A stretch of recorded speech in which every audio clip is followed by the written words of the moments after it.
नमस्कार, आदाब। मैं प्रवीर विश्वास और आप देख रहे हैं एनके इंडिया का और एक नया एपिसोड। याद है आपको दोस्तों, जब हमारे देश में डोनाल्ड ट्रंप आए थे, नमस्ते ट्रंप बोल के बहुत घमासान एक प्रोग्राम हुआ था गुजरात में, याद है ना?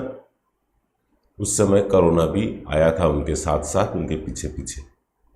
पूरे देश कोरोना की चपेट में आ गए, महामारी सा लग गया। हम देखे हैं हमारे जितने भी माइग्रेंट लेबर्स है वो पैदल चल के जा रहे हैं लॉकडाउन में। किसी के पास खाना नहीं है तो किसी के पास पानी नहीं है। बहुत दुखद अवस्था थी। याद है ना आपको? आप भूले नहीं होंगे, जिंदगी में शायद कभी भी नहीं भूलेंगे वो घटनाएं। आपको याद है स्टेशन में एक माँ पड़ी हुई है और उनके बच्चा माँ जिंदा है सोच के माँ के साथ खेल रहा था। याद है आपको? आपको मैं और एक चीज़ याद दिला देता हूँ। कुछ लोग रेल लाइन पकड़ के घर लौटने का प्रयास कर रहे थे। अचानक ट्रेन आ गई, काफ़ी सारे लोग मर गए। याद है ना आपको? एक चीज़ आप भूल गए, बहुत कुछ आपको याद है, लेकिन वही कोरोना काल में हमारे प्रधान सेवक जी अपने लिए 8,000 करोड़ रुपया खर्च करके प्लेन खरीदे थे। याद है आपको? आया याद? आया होगा। आपको और एक चीज़ याद दिला देता हूँ। उस समय राफेल जो हमारे जो विमान है सेना वाहिनी के लिए, सेना के लिए राफेल विमान भी आया था। उसके बारे में काफ़ी चर्चा हुआ, कौन कटमनी लिया, कौन क्या लिया, पता नहीं। उसका चर्चा अभी होगा नहीं, जब तक ये गवर्नमेंट है तब तक तो चर्चा होगा नहीं। ये गवर्नमेंट जाने के बाद जांच पड़ताल हो तो देखा जाएगा, कोई ना कोई इसमें इस साजिश में है। वो बात की बात है, वो बाद में हम देख लेंगे। आपको मैं वो चीज़ याद दिलाता हूँ, जिस समय कोरोना काल में भारी महामारी से पूरे भारत पीड़ित है, उस समय हमारे प्रधान सेवक जी अपने लिए प्लेन खरीदे। मलेशिया से वो मशरूम मंगाते थे खाने के लिए। याद है ना? तरह तरह का जैकेट पहनते थे, हर 2 घंटा अंदर 2 घंटा के बाद वो अपने कपड़े बदलते थे। याद है ना? फ्रांस से उनका परफ्यूम आता है, परफ्यूम लगाते थे। काफ़ी सारे सिक्योरिटी बीच में वो घूमते हैं, एक चिट्ठी भी वहाँ उसके अंदर घुस नहीं सकते।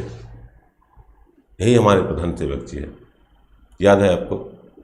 अभी कोरोना का दूसरा लहर आ गया भारतवर्ष में, काफ़ी लोग मर रहे हैं, पहले से भी ज़्यादा। कोई बंदोबस्त नहीं है, ऑक्सीजन नहीं है, डॉक्टर नहीं है, नर्स नहीं है, अस्पताल में जगह नहीं है, यहाँ तक कि शमशान में लकड़ी नहीं है जलाने तक का। एक चिता में 4-4, 5-5 लोग जलाया जा रहा है। अब देखे है ना, ये भी शायद आप नहीं भूलेंगे अगर जिंदा रहे तो। आप और एक चीज़ याद रखिए, सेकेंड वेव, दूसरे लहर में, पहले लहर में अपने लिए विमान खरीदे थे, अब दूसरे लिए अपने लिए घर बना रहे हैं। 8,000 करोड़ का विमान थी, अभी अपने लिए 20,000 करोड़ का घर बना रहे हैं। 20,000 करोड़ में सेंट्रल विस्ता प्रोजेक्ट चल रहा है, जहाँ संसद भवन नहीं बनेगी। वहाँ नए बनाने का ज़रूरत क्या था वो देशवासी को पता नहीं, लेकिन इस कोरोना काल में अभी तो सब कुछ छोड़ के कोरोना के लिए कूद जाना चाहिए था। जिस समय कोरोना के लिए कूदना चाहिए था, इस समय हमारे प्रधान सेवक जी ये सेंट्रल विस्ता लेके कूद गए। इनको जैसे तैसे सेंट्रल विस्ता प्रोजेक्ट को तैयार करना है, ताकि जब तक हमारे देश चलेगा उनका नाम आएगा कि हाँ, मोदी जी ने बनाए थे सेंट्रल विस्ता, हमारे नया संसद भवन।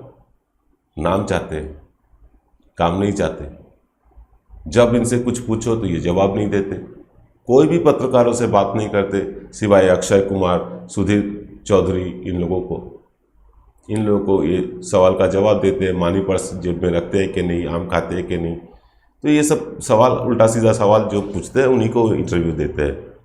ये कभी अभिषेक शर्मा, रवीश कुमार, पुण्य प्रसून वाजपेयी को कभी इंटरव्यू नहीं देंगे, क्योंकि ये जानते हैं ये टेढ़े सवाल करेंगे और इनके पास सीधा जवाब नहीं है।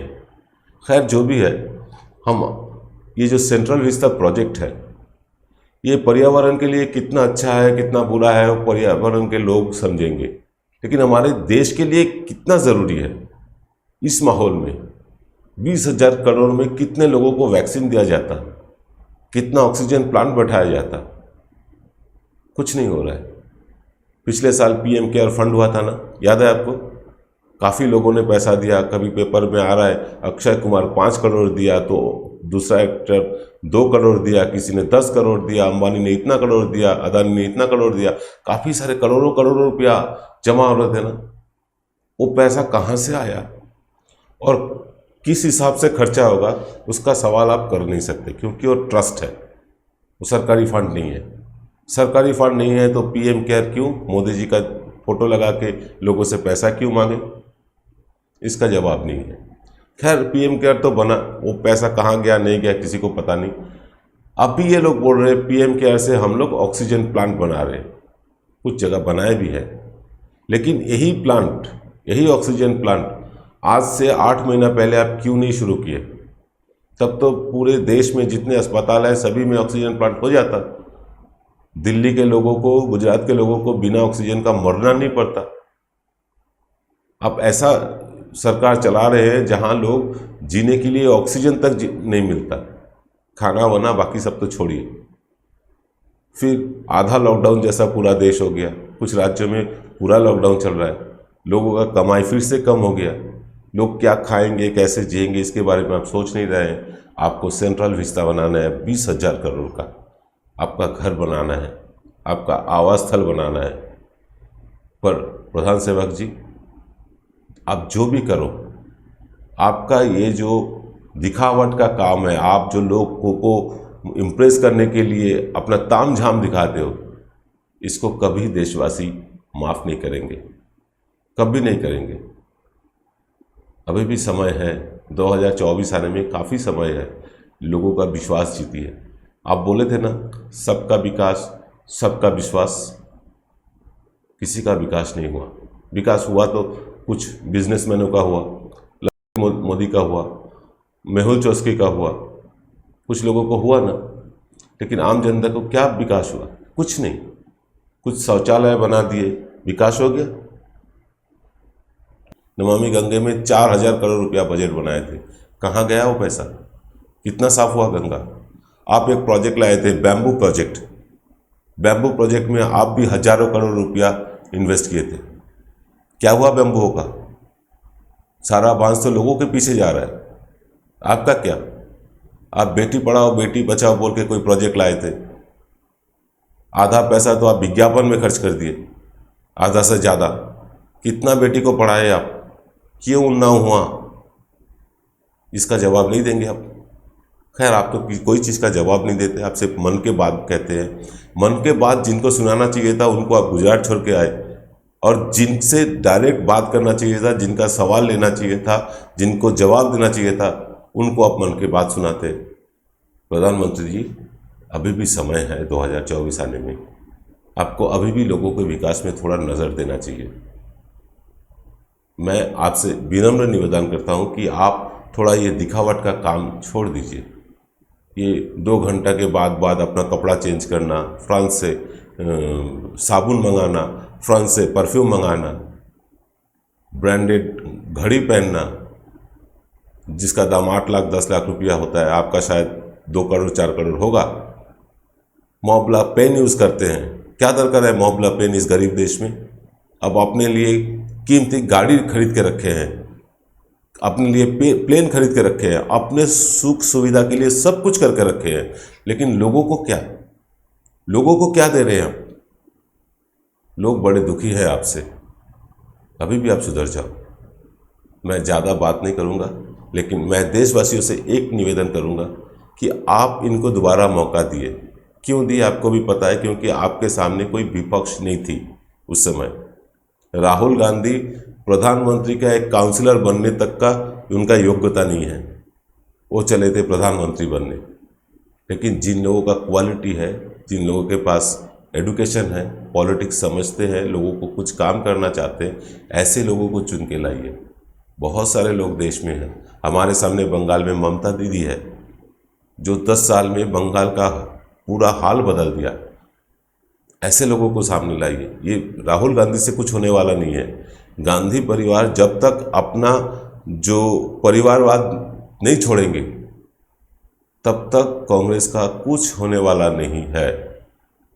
ये कांग्रेस को भरोसा नहीं कर सकते हम।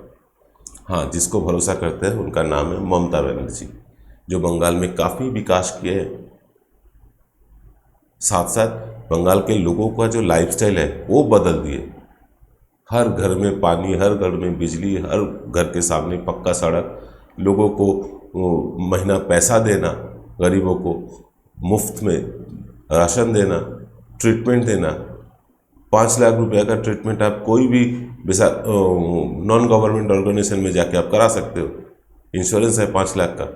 आयुष्मान भारत जैसा नहीं, जैसे आपके घर में मोटरसाइकिल रहेगा तो आप आयुष्मान भारत नहीं पा सकते, ऐसा नहीं। आपके घर में मोटरसाइकिल रहे, एयर कंडीशन रहे, टेलीविजन सेट रहे, कुछ भी रहे, इससे कोई मतलब नहीं है। बंगाल के हो तो आपको आयुष्मान भारत जैसा एक कार्ड मिलेगा जिसका नाम है स्वास्थ्य साथी। तो ऐसे हर लोगों के लिए कल्याणकारी कोई प्रोजेक्ट लाइए। सिर्फ बिजनेसमैनों का कल्याणकारी प्रोजेक्ट आप काफ़ी कर चुके हो, काफ़ी आप बिजनेसमैनों को फ़ायदा दे चुके हो। लॉकडाउन में जब सारा देश तहस नहस हो गया था, सबका कमाई धमाई बंद, अंबानी अदानी ने प्रॉफिट अपना डबल कर लिए। कैसे भाई? ये सवाल आप नहीं करेंगे कैसे किया आप?